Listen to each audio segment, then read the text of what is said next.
Hi everyone, welcome back to another lightsaber video.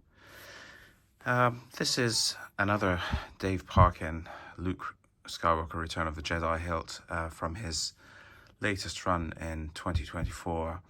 I've recently done a video about the Sandstorm V2. If you haven't yet, check that out. It is a very interesting and not very well known configuration of this hilt.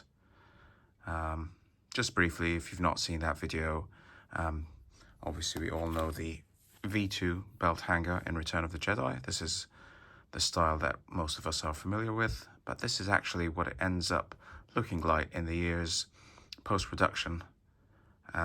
Earlier on set, particularly during the early parts of production, it looked a little bit more like this, with a lot more paint and a bubble strip, particularly in the deleted scene in the Sandstorm and also in some other parts like in the Ewok village. But I won't go over that in any more details. There is a video for that if you'd like to check that out.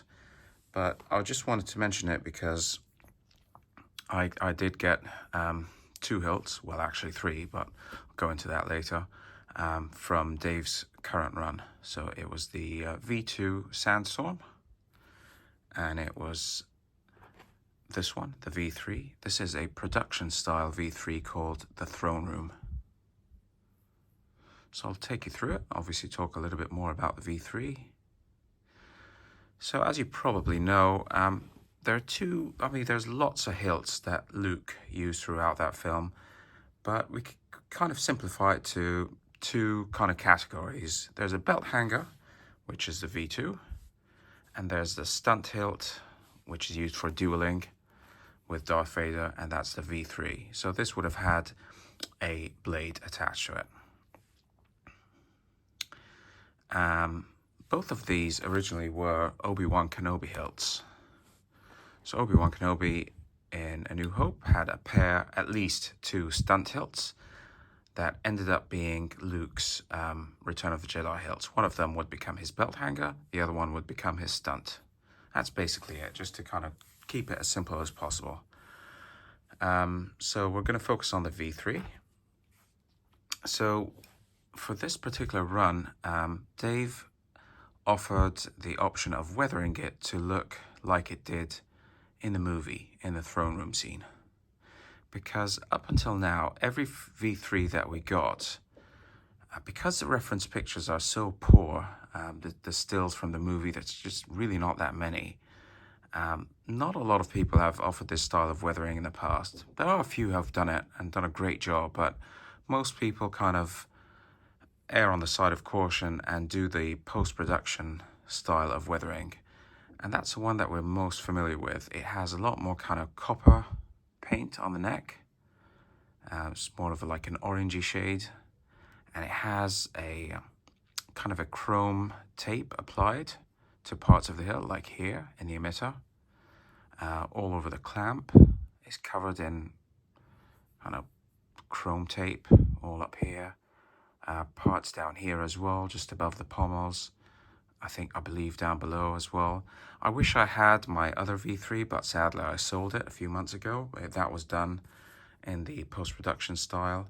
But I am getting another one that's also a Dave P, but that one is currently being weathered and painted by a friend of mine, so it's not complete yet. When it is, I will do like a side-by-side comparison. But this is the throne room style, so it's the production Return of the Jedi, kind of more on-screen accurate look. And as I said, there really aren't that many reference photos, so a lot of it is up to the artist's kind of best judgment in terms of weathering. But you can see the differences from the V3 and the V2, especially up in the emitter, how flat this one is. The V2 obviously has a lot more damage on the emitter, and it has the emitter nipple. This one's more flat. I do like that it's got the accurate size for the blade there. Some of the other ones are just a little bit too big to accommodate FX blades and so on, but this is sort of more screen accurate. It's very nicely weathered. I'm really sorry about my lighting, but I'll try to zoom into it and focus a bit.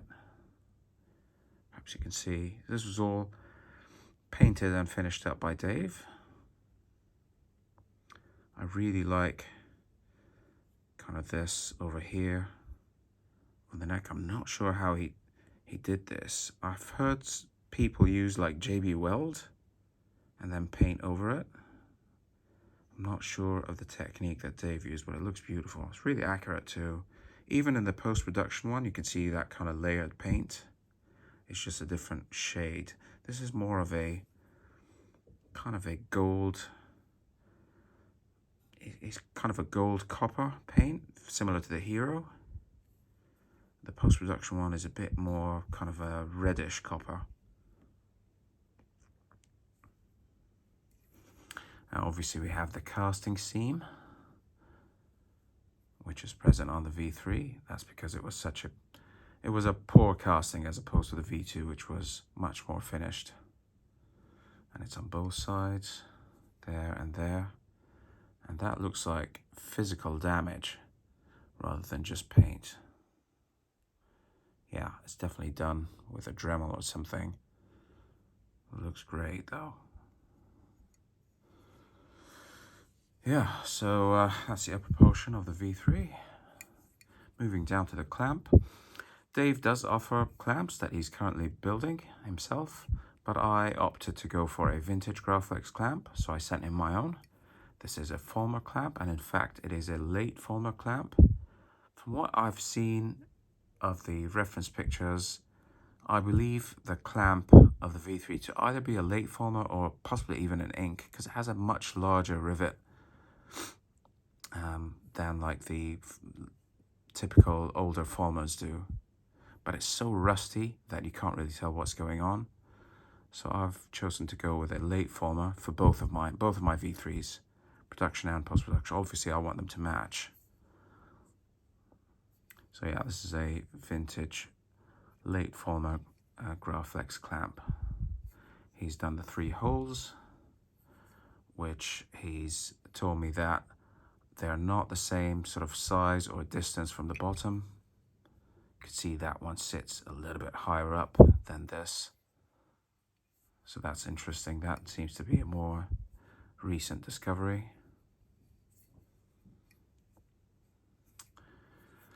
I will talk a little bit about the clamp card in more detail later on, because that's been such a hot topic of debate. But this is a vintage vector board card that I bought from a friend, which is of course just like the Hero.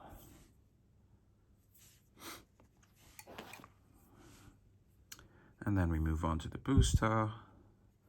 Nice bit of weathering there. A lot of little nicks, damage in the groove below the booster and into the pommel cube section. Very, very nice little details there. Some dents, typical of the V3, and that mystery circular tool mark, which is present on the current day V3, of course, and a vintage V3 D-ring. A little bit of chemical weathering there. Looks beautiful. I can't wait to do a video of the post-production V3, which is much more familiar to everyone. So we could do like a side-by-side comparison to see everything that's happened to that hilt in the years after Return of the Jedi, when it was loaned to NASA and when it was presented at the MOM exhibition and things like that. So I do want to address the clamp card question now, is why does it have this vector board Hero style card? This was something that I didn't know. If we look at the stills from the throne room duel, it does look, although it's very hard to tell because Luke's hand are kind of over it like that, we do see that there are like horizontal tracks. But it's very hard because it's so dark and so grainy to see exactly what's going on. For a long time, I believed this to be that. So a Graflex ESB style Otis card with the soldered thin traces there at the top. That's what I've always known it to be, because I think I read it on the what do you call it? The Wanawanga lightsaber guidebook by Seth Sherwood. I think, if I'm not misremembering, I think I read that during production, the V3 had a Graflex style circuit board. And it was only after production, in post-production, when they changed it to a brass card with little strips of black electrical tape. And when I get my next V3, I will show you that that's exactly what it has these days. But during production, I always thought it to have this one. And when Dave announced this, he said he's going to be completing his production V3s with a vector board. So I talked to him about it, but I also talked to a few other people who are very knowledgeable in the community and, you know, extremely reliable. And a few of them did say, yes, we're pretty sure that what you're seeing in the throne room is in fact a vector board and not an ESB style card. But then there's another camp of people who are just as knowledgeable, you know, they also know this stuff, who are firmly believe that's not true, and they completely disagree, and they think it's this one. So where do we go from here? I've even had like a couple of friends ask me, what should we do? I mean, I'm kind of torn. Should we put one of these on it, like from Sloth Furnace? Should we keep the vector board on it? Like, what do you think is right? I don't know is a simple answer. I have my own theory, and it is just based on my own kind of interpretation of what might have happened. See, if we look at this one, this is the resin copy. This was the hilt that was used in the scene that where it's in R2-D2's dome, and he shoots it up for Luke to catch on the sail barge. It's just for that one shot, that's it. But this hilt, this resin hilt, did survive to post-production, and there is a very clear reference picture of it like that, in this angle. So we know what's going on, and we can clearly see, well, maybe not so clearly on this one, but on the reference picture, we can see that it's got the Graflex style card with the thin traces. And this was 100% a direct copy of that. We can even see, I mean, the emitter matches, the seam and the neck, everything, even down to the Graflex clamp with the original lever, the holes on the clamp. So we know for certain that the resin copy was made based on the V3. So why then would they, on the resin copy, why would they do a Graflex style card if the original did not have that? And that is a question that the vector board camp are not able to answer. But also, it's hard to argue with the pictures from the throne room, because it does look a little bit more like this. So it's very possible, if not likely, that earlier on during production, this in fact had a card like that. And that's when they were making all the resin copies of it. And at some point, it might have fallen off or been damaged, or who knows. And then they replaced it with this. And that might have been the same time that they were creating the Hero, because the Hero wasn't made till much later on during production. If you remember, the Hero used to be the Yuma. So it's only much later on, when they were doing the pickup scenes and all the added footage, that they were starting to do this. So it's possible that they came upon this card later on, and they had obviously extra ones, so they just stuck it on the V3 before they filmed the duel at the end. I mean, that is just my own headcanon. It is really based on nothing. I don't know the order of the filming or anything like that, but I think that this was possibly that earlier on, so it matches the resin copy, and later on during filming, it became more like the hero. And obviously, we know post-production, that was lost again for the third time. They replaced it into a brass card with the electrical tape. So sorry about rambling on, because a lot of people have asked me about this, and I hope this answers their questions.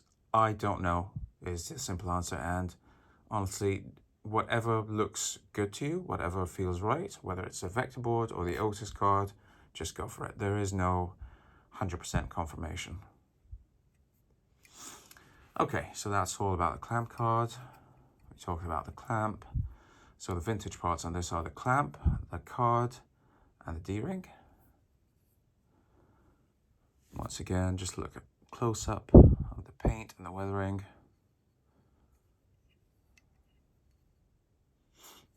The seams, all of that. It's all accurate to sort of the prop as it looks today, but the weathering more matches the dual scene. Okay, I don't think I want to make this video any longer, because I will have the post-production style V3 in the next few weeks, as my friend is currently finishing up the weathering and the painting, and then I'll do a side-by-side video of the two of them. But yeah, thank you very much for watching, and I will see you in the next one.